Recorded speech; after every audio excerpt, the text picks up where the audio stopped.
न्यायपालिका में करप्शन वाले चैप्टर पर एनसीईआरटी ने माफी तो मांग ली, लेकिन सुप्रीम कोर्ट ने एनसीईआरटी को माफ नहीं किया। एनसीईआरटी किताबों में न्यायपालिका पर भ्रष्टाचार के चैप्टर पर आज सीजेआई की बेंच ने सुनवाई की। नमस्कार, आप देख रहे हैं न्यूज 18 का डिजिटल प्लेटफॉर्म और आपके साथ मैं हूं पारुल तिवारी।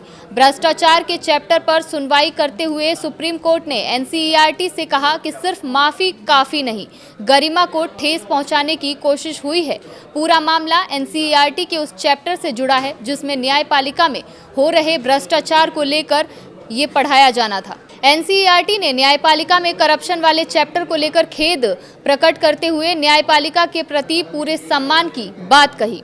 एनसीईआरटी की 8वीं कक्षा की किताब के विवादित अंश को लेकर सुप्रीम कोर्ट ने सख्त रुख अपनाया है। सुप्रीम कोर्ट ने सुनवाई के दौरान एनसीईआरटी की 8वीं की उस किताब पर प्रतिबंध लगा दिया है जिसके चैप्टर में न्यायपालिका में भ्रष्टाचार वाला हिस्सा है।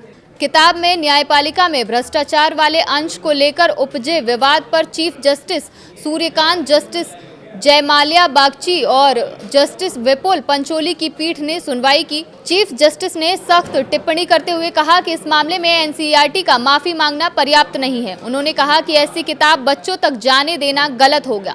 न्यायपालिका की गरिमा को बनाए रखना जरूरी है। शिक्षा सचिव और एनसीईआरटी को नोटिस जारी करते हुए सुप्रीम कोर्ट ने कहा कि जब तक कोर्ट संतुष्ट नहीं हो जाता, सुनवाई जारी रहेगी।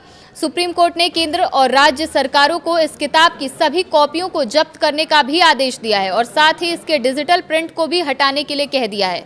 सुप्रीम कोर्ट ने चेतावनी देते हुए कहा कि अगर उसके इस आदेश के पालन में कोताही बरती गई तो गंभीर कार्रवाई की जाएगी। सर्वोच्च अदालत ने एनसीईआरटी के निदेशक स्कूली शिक्षा सचिव को भी कारण बताओ नोटिस जारी किया है और ये पूछा कि इसके लिए जिम्मेदार लोगों के खिलाफ कार्रवाई न की जाए। मुख्य न्यायाधीश जस्टिस सूर्यकांत ने कहा कि न्यायपालिका की गरिमा को ठेस पहुंचाने के लिए जानबूझकर किया गया ये कृत्य लगता है। सुनवाई के दौरान एनसीईआरटी ने कहा कि वो बिना शर्त माफी मांगने को तैयार हैं। किताब से विवादित अंश को भी हटा दिया जाएगा। इस पर चीफ जस्टिस ने कहा कि केवल माफी मांगना और किताब से आपत्तिजनक अंशों को हटाना पर्याप्त नहीं है। एनसीईआरटी के निदेशक को कारण बताना होगा। ये सोच समझकर उठाया गया कदम है। अदालत ने सवाल किया कि इस मामले को अवमानना क्यों न माना जाए। सीजेआई ने कहा कि किसी को भी न्यायपालिका को बदनाम करने की इजाजत नहीं है। गौरतलब है कि बुधवार को वरिष्ठ वकील कपिल सिब्बल, अभिषेक मनु सिंघवी और मुकुल रोहतगी ने सीजेआई के सामने ये मामला उठाया था। इसके बाद मुख्य न्यायाधीश जस्टिस सूर्यकांत ने एनसीईआरटी किताब में न्यायपालिका में भ्रष्टाचार चैप्टर पर कड़ी नाराजगी जताई। सीजेआई ने कहा कि किसी को भी न्यायपालिका को बदनाम करने की इजाजत नहीं दी जाएगी। नाराजगी जाहिर करते हुए एनसीईआरटी से कहा कि संस्था का प्रमुख होने के नाते मैंने हमेशा अपने दायित्व को निभाया है। मैं किसी को इस बात की इजाजत नहीं दूंगा कि वो न्यायपालिका को बदनाम करे। किसी भी कीमत पर मैं इसकी इजाजत नहीं दूंगा, कोई कितना भी बड़ा क्यों ना हो। कानून अपना काम करेगा। मैं जानता हूं कि इससे कैसे निपटा जाए। मैं स्वतः संज्ञान ले रहा हूं। दरअसल एनसीईआरटी ने 24 फरवरी को कक्षा 8वीं की सामाजिक विज्ञान की नई किताब जारी की, लेकिन किताब के एक अध्याय में न्यायपालिका में भ्रष्टाचार का एक सेक्शन था।